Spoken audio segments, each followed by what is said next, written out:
To think you know Christian monasteries, the holy sanctuaries of prayer, silence, and purity?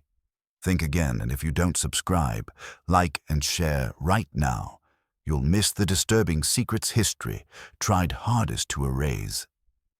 Well, buckle up, because the reality of what went on behind cloister walls was so much darker, more twisted, and more disturbing than any history textbook dares to tell you. Monks sworn to chastity who turned their dormitories into dens of sodomy. Priests using the confessional not for forgiveness, but for exploitation. Nuns who bore children in secret, their infants buried in unmarked graves within convent grounds. These were not rare scandals.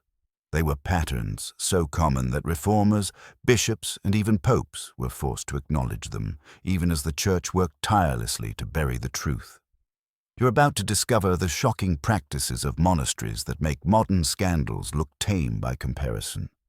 From flagellation rituals that turned into acts of desire, to secret brothels masquerading as houses of God, from hidden pregnancies to the abuse of children entrusted to their care. These are the sins that shattered the illusion of holiness. Behind those stone walls, the monastery was not always a sanctuary of purity.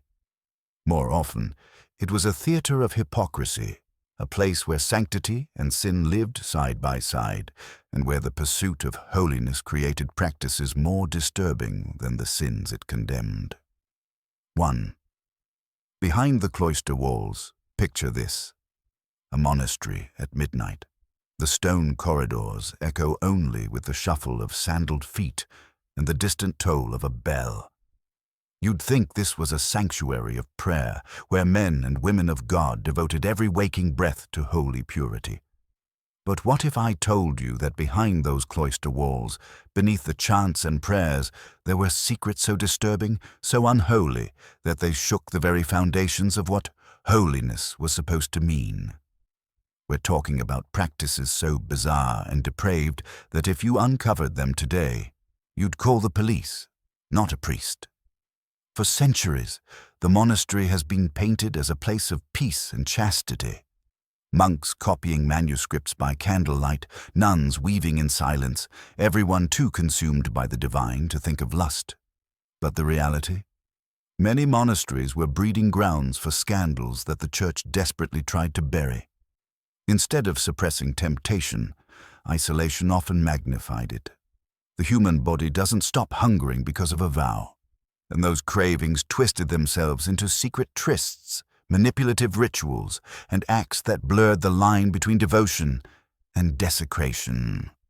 Travelers, reformers, even bishops themselves recorded stories of monks breaking their vows in shocking ways, sexual orgies disguised as penance, priests fathering children hidden away from public view, and confessions that led to acts darker than sins themselves. These weren't isolated rumors. These were patterns across Europe, whispered in villages, debated in councils, and quietly erased from church chronicles. So, if you've ever believed monasteries were the epitome of purity, prepare to have that illusion shattered.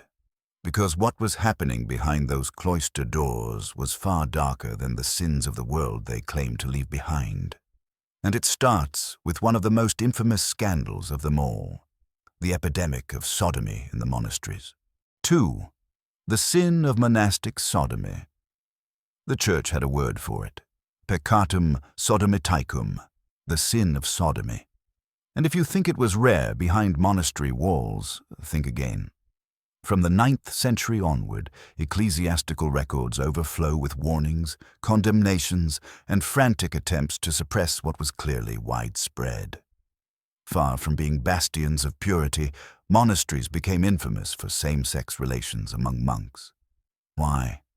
Isolation was supposed to bring monks closer to God. Instead, it brought them closer to each other, physically and emotionally. Imagine dozens, sometimes hundreds of men living in strict confinement, forbidden from even speaking to women, yet sharing cells, dormitories, and long nights of silence. For some, the tension erupted in secret liaisons.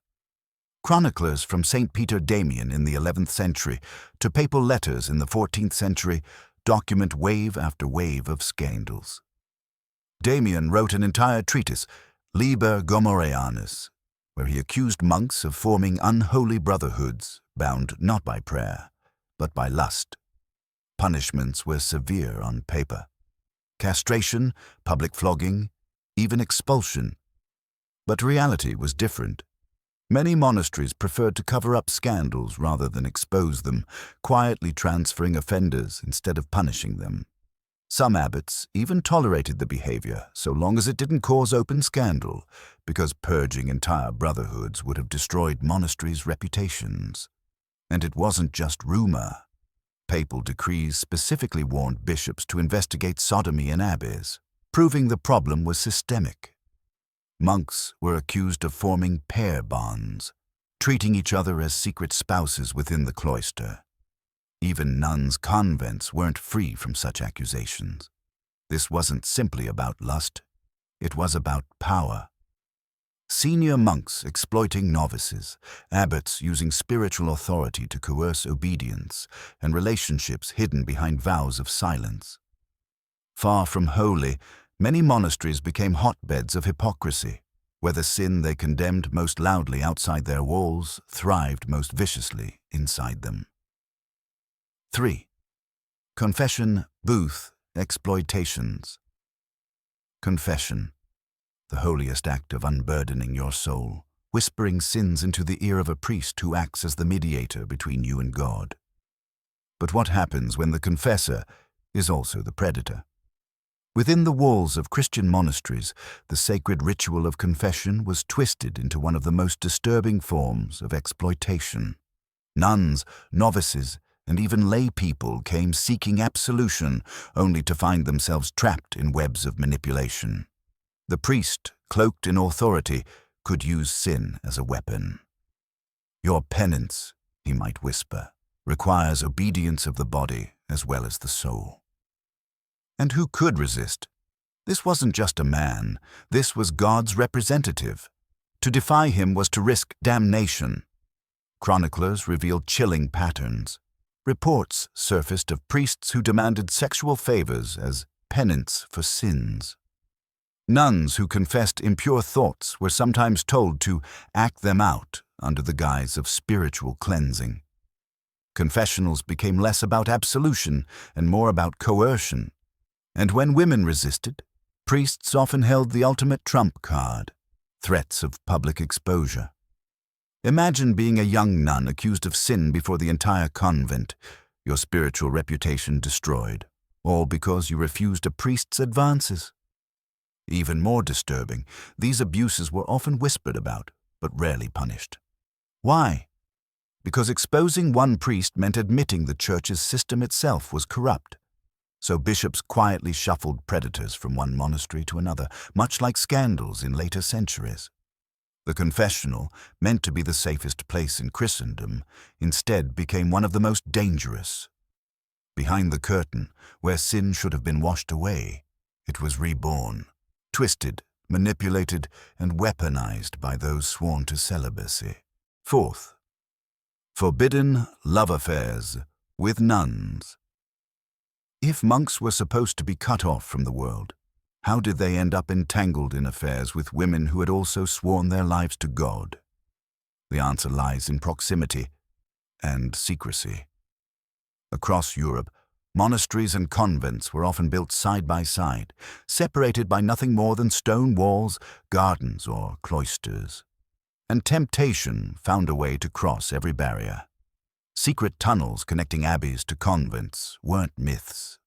Archaeological evidence and medieval chronicles speak of hidden passages used under the cover of night for clandestine meetings. Letters smuggled between nuns and monks survive in archives, filled with forbidden passion cloaked in biblical metaphors. Some even speak openly of pregnancies, evidence that chastity was not just broken, but shattered. The consequences were brutal. A nun found pregnant could face expulsion, public flogging, or worse, burial alive as punishment for breaking vows. But often, Monasteries preferred quieter solutions, sending the nun away to give birth in secrecy or inventing miraculous explanations. Some chronicles mention cases where pregnancies were explained as acts of the devil or bizarrely attributed to Immaculate Conception, a grotesque parody of the Virgin Mary's story. For the monks, punishment was inconsistent. Sometimes they were excommunicated, but more often they were simply transferred, their sins covered to protect the monastery's reputation. After all, a scandalous affair could destroy an entire religious community's standing with local lords and patrons, and yet, despite the danger, the affairs continued. Some monks treated nuns as spiritual spouses, meeting in gardens or cloisters under the guise of holy conversation. In reality, these were love affairs hidden in plain sight. Even the most sacred vows couldn't stop human desire. In the end, convent walls became prisons of secrecy. Women who entered seeking salvation often found themselves trapped in webs of forbidden love, and the Church did everything it could to keep these scandals buried. 5. Flagellation as lust whips. Straps. Self-inflicted pain. To the medieval mind, flagellation was supposed to purify the body and bring the soul closer to God. Monks and nuns whipped themselves to imitate Christ's suffering, to drive away temptation, to discipline the flesh. But in the twisted reality of the cloister, pain and prayer often bled into something else entirely: desire. Contemporary sources whisper of disciplinary sessions that became secret spectacles. Novices were sometimes ordered to bare themselves for correction, their superiors striking them under the guise of holy discipline. The ritual of penance, rhythmic, intimate, and charged with physical intensity, became for some a doorway to pleasure. Imagine a dimly lit cell. A young monk, stripped to the waist, kneels in obedience. The abbot raises a whip, his words framed as scripture, his actions framed as holy discipline. Each lash is supposed to mortify the flesh. But for both punisher and punished, the sting of leather awakens sensations far from sacred. Accounts survive of brothers requesting correction more often than required, even begging for harsher strokes. The obsession spread beyond monasteries into literature and satire. Medieval poems mocked monks who seemed all too eager for discipline, and some inquisitors themselves complained of flagellation being used in immoral ways, code words for sexual arousal. In some convents, women engaged in mutual scourging, believing they were purifying each other's souls, but to outsiders it looked dangerously close to intimacy.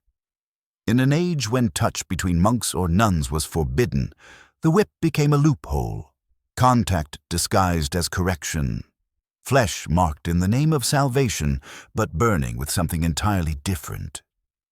Flagellation was supposed to kill desire. Instead, it often fueled it. 6.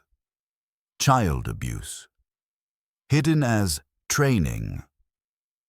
Perhaps the most horrifying truth of monastic life was this: children, sent by their families to be raised in holiness, were sometimes groomed into silence and submission. Medieval parents often entrusted young boys to monasteries for education, believing they were giving them a life of safety and salvation.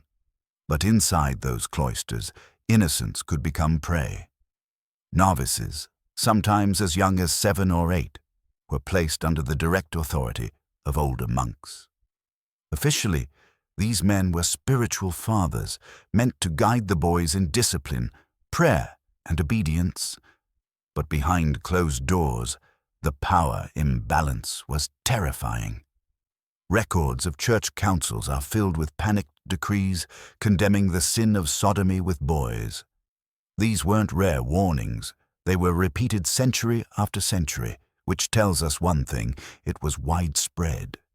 Saint Peter Damian, one of the fiercest reformers of the 11th century, railed against the corruption of boys in his Book of Gomorrah. He accused monks of turning cloisters into dens of predation, exploiting novices who couldn't resist or even comprehend what was happening. And while his words shocked the papacy, his pleas for reform were only partly heeded. The Church often preferred to protect its institutions rather than the children inside them.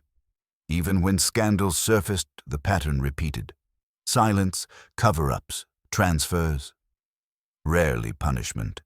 Innocence was sacrificed to protect reputations. In some abbeys, whispers of special bonds between older monks and novices were so normalized that they were barely hidden at all. For the victims, silence was enforced by fear. A novice who spoke out risked exile, shame upon his family, and eternal damnation for defying his spiritual father. In this suffocating atmosphere, abuse became an open secret. Perhaps nothing shatters the illusion of monastic purity more than this. Monasteries, which should have been sanctuaries of safety, often became the very places where children's faith and innocence were destroyed forever. 7. The breach of the cloister. Secret brothels. When you imagine a monastery, you think of silence, fasting, and prayer. But what if I told you some monasteries were running the medieval equivalent of brothels? Hidden beneath the veil of holiness, cloisters that should have been sanctuaries became dens of pleasure, serving not just monks, but outsiders as well. Historical records, especially from the 13th to 15th centuries, reveal repeated accusations that abbeys disguised prostitution as hospitality. Guest houses, supposedly meant for pilgrims, sometimes doubled as brothels. Monks and nuns who had abandoned their vows participated, while local lords and travelers became their clientele.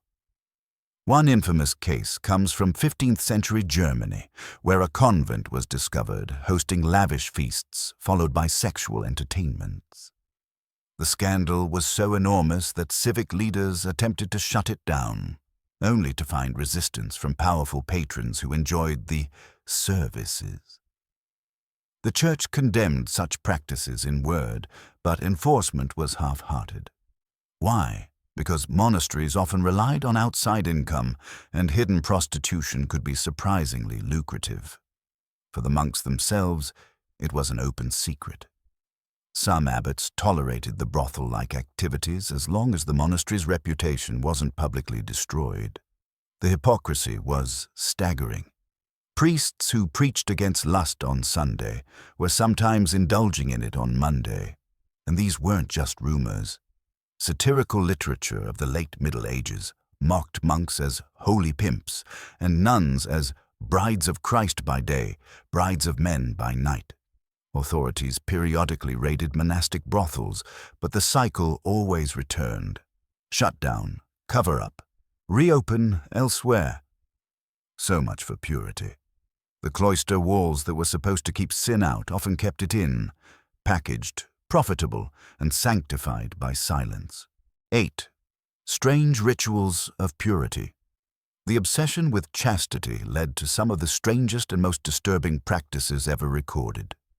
Monasteries weren't just places of prayer, they were laboratories of control, where the body became the battlefield between lust and salvation.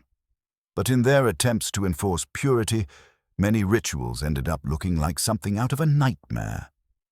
Take communal sleeping arrangements. In some monasteries, novices were forced to sleep together in shared beds as a way to test their chastity.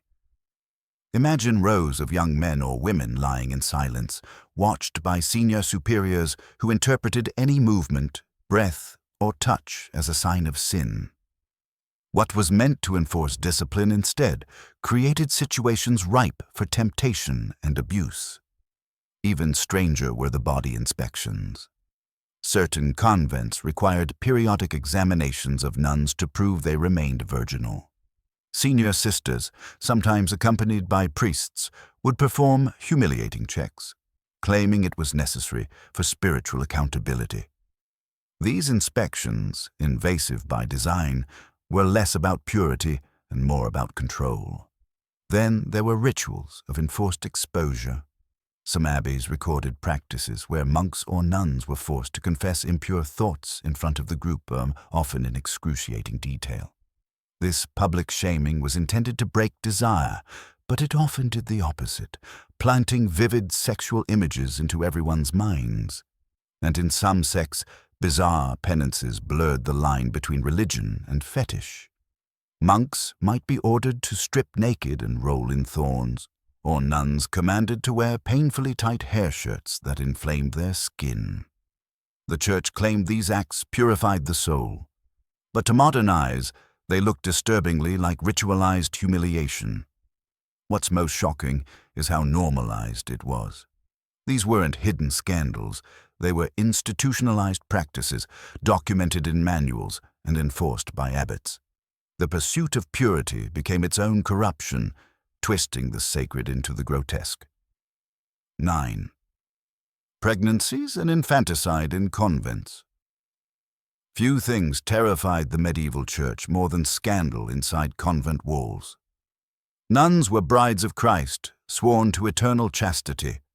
But the human body doesn't obey vows, and history records one of the darkest secrets of Christian monasteries, pregnancies in cloisters, and the horrors that followed.